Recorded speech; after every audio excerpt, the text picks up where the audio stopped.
they always say, your chances of surviving when there's a medical emergency is how fast you can reach the hospital. When a 911 a medical emergency call is made, the chances of survival does not only depend on if you are taken into the hospital, but also on how fast medical intervention is provided before getting into the emergency room. Emergency medical service, also known as ambulance service or paramedic service, provide urgent pre-hospital treatment and stabilization for various illnesses and injuries. Mr. Gordon, the director of Cabell County Emergency Service, Huntington, West Virginia, took me in a tour inside an ambulance. I've been working for Cabell County EMS for 50 years. For 50 years? Yes, sir. And when there's a call, what happened when they receive a call? Depending on the type of call, there's a lot of equipment on this ambulance to deal with a lot of different emergencies. Obviously, you've got the stretcher, which is what we place the patient on. There's portable O2 at the head of the stretcher. Yeah.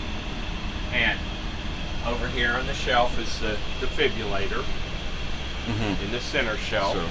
The top shelf is oxygen. That's a portable bag also to take in. And then the bottom shelf has our drugs in the blue bag, which we would administer. The ambulance vehicle is well equipped with different medical devices to provide different medical conditions. What kind of emergency medical situation that people call? What kind of illness? The whole gamut. You name it, we get the call. Anything from short of breath, heart attacks, COPD patients, traumas. We cover all of that. There's not just one. It's a group of numbers. We do 45,000 calls a year. 45,000 calls a year? Yes, sir. So sometimes you provide the services right there at home and they stay. That sometimes the patient does not need to go to the ER. That happens quite often. In fact, an ambulance is emergency room in the vehicle. Inside here is like I'm in the hospital. Basically, it's a hospital on wheels, condensed down in a very small area. With the advanced technology, sometimes medical labs are generated and transmitted to the hospital before the ambulance arrives with the patient. The air for this is air and oxygen. That when we bring a neonate or a preemie, then we have an isolate. This is the gases and things that hook up to it. Radio up front gives us where we're going. This radio talks to the hospital, and we talk to the doctor and get our orders. When we do an EKG, we will send it to the hospital. So if you were at home, you said you had a heart attack, we would run an EKG on you. We send it to the hospital. Ahead of time? Ahead of time. They look at it, and if they see something, they go ahead and activate the cath lab. So when you come in, you don't go to the emergency room, you go directly to the cath lab and get cath.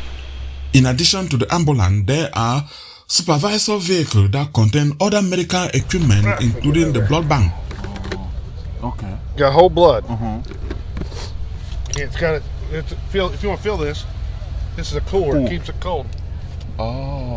We keep it between 5 and 10 degrees Celsius. So even this other small this is my supervisor vehicle, but I carry the blood, and in that box, the black box, is where I keep those drugs that I told you that I could. So the car, this one can arrive at the scene. Yes, I can get the. Then you follow him behind.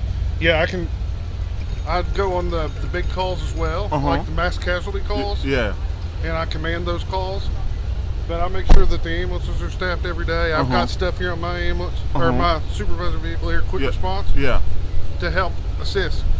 Sometime on the highway, when there's an accident, you will see like a lot of, maybe 2 of these cars. Then with a supervisor car. Yes. If we have a lot of patients from a car wreck, you're going to see the police department, the fire department, multiple of our vehicles. Yes, sir. And to become a paramedic, you must be a high school graduate, plus a 3-month training and a national certification. What kind of training are they required to have? Got to be in high school graduate. Yes. 18 years old or older. Become an EMT. And how long can this training take? The EMT training is normally right around 3 months. And that's going 2 and 3 times a week. Your chances of surviving when a medical emergency call is made depends on this staff. Ernest Kumba for Gaza Media. And this is Huntington, West Virginia.